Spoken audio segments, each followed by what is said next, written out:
ودراما الكرة المصرية ما بين نجوم المجتمع وما بين لعيبة الكورة الرجالة.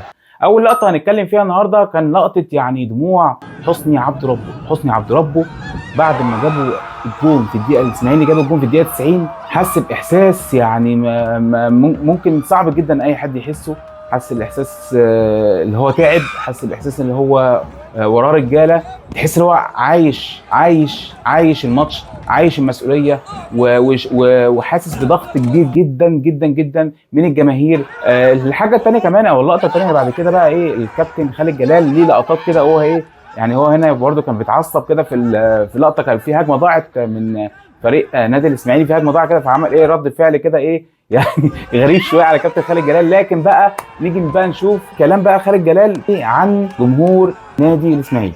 جمهور الاسماعيلي ده احنا يعني انا ما شفتش جمهور زيه، احنا كلنا بنموت عشان الجمهور ده وعشان الاسماعيلي يفضل في الدوري. الجمهور ده نمره واحد. بيقول الكابتن خالد جلال انت حظك مش على طول دايما هيبقى وحش، ان شاء الله الفتره الجايه بيكون في توفيق ان شاء الله للنادي الاسماعيلي، وايا كان انتمائي ايه ايا كان لازم نكون ومتفقين كلنا بجميع الواننا المختلفه في الانتماءات ان الاسماعيلي وجوده مهم جدا في الدوري المصري. نيجي بقى للقطه مباراه الزمالك وانبي.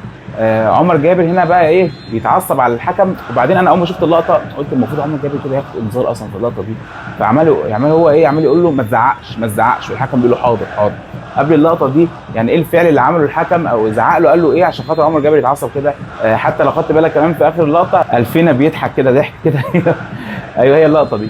نيجي بقى لقطه مباراه النادي الاهلي وبيراميدز، نادي نجوم المجتمع وبيراميدز. اللاعب تريزيجيه كان ايه بيمثل هنا ايه، وعشان خاطر ياخد ضربه جزاء وهو بيعمل يعني لقطه كده عشان ايه عايز ياخد ضربه جزاء وخلاص، يعني ما علينا يعني. حتى لعيبه بيراميدز بتقول لا يعني ما تمثلش وقوم، الدنيا كانت واضحه يعني. في لقطه ثانيه كمان بقى ايه بعد نهايه او بعد صفاره المباراه كان في يعني هجوم شديد جدا جدا جدا من جمهور النادي الاهلي على لعيبه النادي الاهلي، وكان في حاجه يعني تحس ان انت في غضب طالع من القلب.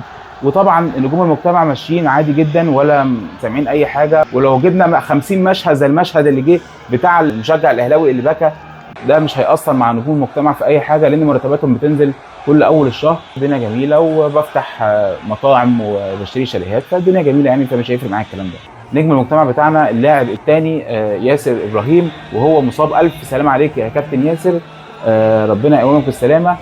ولو خدت بالك في الفيديو ده هتلاقي المشاهد اللي فيها مشاعر واللي فيها طاقه واللي فيها يعني جرينتا هي اللي طالعه من لعيبه كره القدم الرجاله، لكن دايما في الفيديو ده هتلاقي فيه مشاهد ثانيه سلبيه طالعه من نجوم المجتمع ولا تعليق.